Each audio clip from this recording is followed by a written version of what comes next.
नमस्कार दोस्तों, आप देख रहे हैं YouTube channel public network news. Bihar की राजनीति में हलचल मचाने वाले कन्हैया कुमार आज पश्चिमी चंपारण की धरती पर पहुंचे। युवाओं के मुद्दे और बिहार में पलायन रोकने को लेकर उन्होंने प्रधानमंत्री नरेंद्र मोदी पर तीखा हमला बोले। क्या कहा कन्हैया कुमार ने, चलिए आपको दिखाते हैं उनकी पूरी प्रेस कॉन्फ्रेंस।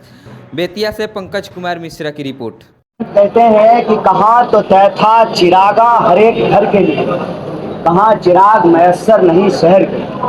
आपको याद होगा कि प्रधानमंत्री जी अपने चुनावी भाषणों में कहा करते थे हर साल 2 करोड़ नौकरी दी जाएगी।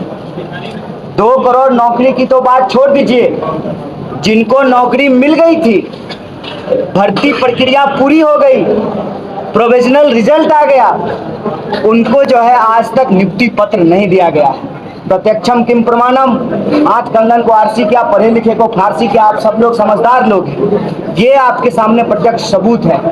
और ऐसे सिर्फ 2 नौजवान नहीं हैं, सैकड़ों तो इस यात्रा में चल रहे हैं और लाखों, 1.5 लाख करीब लोगों को बहाल करना था।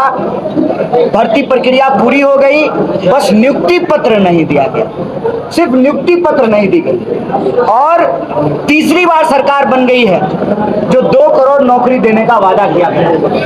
ये है मुद्दा। बार बार मीडिया के साथियों ने पूछा कि आप यात्रा क्यों निकाल रहे हैं।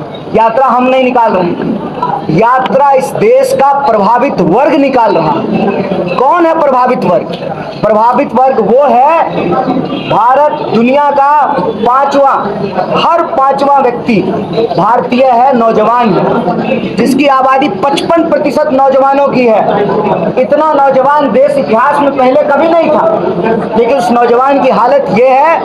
और ये आपका सौभाग्य नहीं है कि आप हमारे साथ हैं, ये समाज का दुर्भाग्य है कि पढ़े लिखे नौजवानों को आज उनकी योग्यता के हिसाब से नौकरी नहीं मिल रही है। और आप बिल्कुल आत्महत्या की बात मत कीजिए।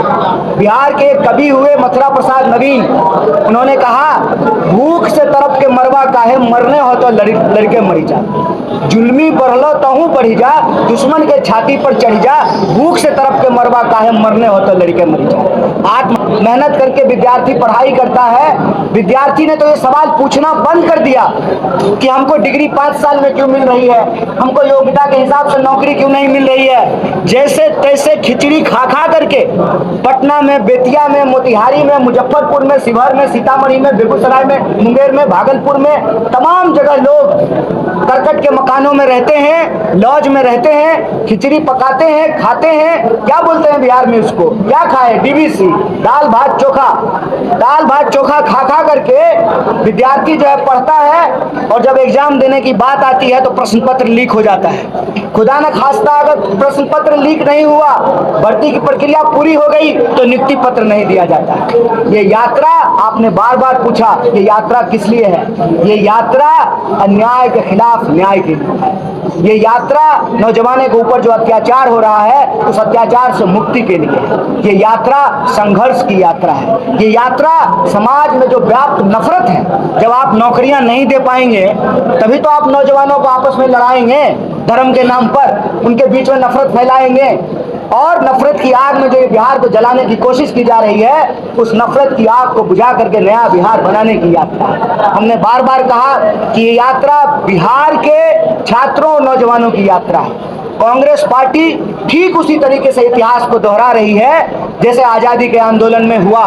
कांग्रेस पार्टी ने एक मंच दिया और इस देश को जो आजाद कराना चाहते थे, जो हंसते हंसते फांसी के फंदे को चूम रहे थे, उन्होंने आजादी के तराने गाते हुए कांग्रेस पार्टी को ज्वाइन किया और 200 साल के अंग्रेजों की गुलामी से देश को मुक्ति दिलाई।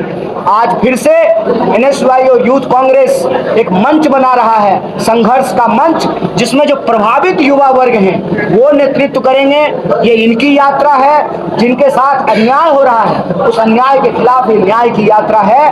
और इस यात्रा में आज हमारा दूसरा दिन है। पहला दिन हम लोग भितिहरवा से गांधी जी पे माल्यार्पण करके चले और वेस्ट चंपारण के बेतिया में आज दूसरा दिन हम लोग पहुंचे हैं। इसी तरह से विभिन्न जिलों से होते हुए यह यात्रा पटना तक जाएगी और रोज हमारा यात्रा का कार्यक्रम ये है कि ये जवान, वो जो तमाम लोग जो यात्रा में शामिल होते हैं, वो राष्ट्र ध्वज फहराते हैं, राष्ट्रगान गाते हैं, मन में समाज को, बिहार को बेहतर बनाने का संकल्प लेकर के चलते हैं।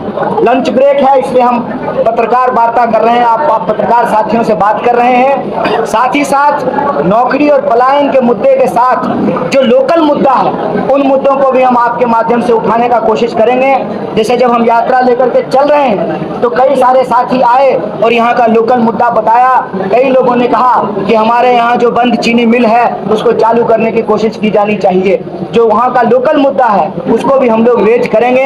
अभी हम बेतिया बाजार में गुजर रहे थे तो हमने देखा कि सैकड़ों लोग रोज जाम से परेशान होते हैं और वो जो यातायात व्यवस्था है, यातायात व्यवस्था को दुरुस्त करवाना चाहते हैं। लोकल मुद्दे के साथ बिहार के लोगों से वार्तालाप करते हुए मिलते जुलते हम पटना पहुंचेंगे। और जैसा कि हमारे साथी गरीब जी ने कहा, यह यात्रा खत्म नहीं होगी, यह यात्रा सतत चलेगी और तब तक चलेगी जब तक हम अन्याय को समाप्त करके न्याय की पुनर्स्थापना नहीं कर देते हैं। यह यात्रा चलती रहेगी। कई साथियों ने बार बार इस यात्रा को चुनाव से जोड़ा।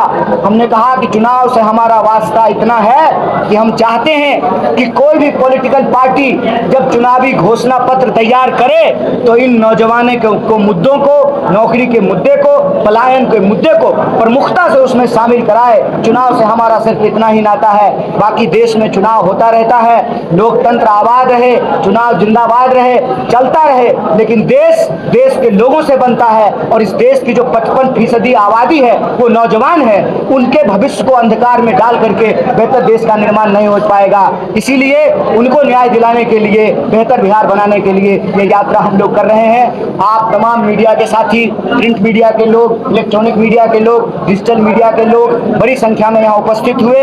ये मैं समझता हूँ कि बेतिया का, ये पश्चिमी चंपारण का ये जो इलाका है, यहाँ के लोगों का प्रेम है इस यात्रा के प्रति। इसके लिए मैं आप सबका तहे दिल से शुक्रिया अदा करता हूँ।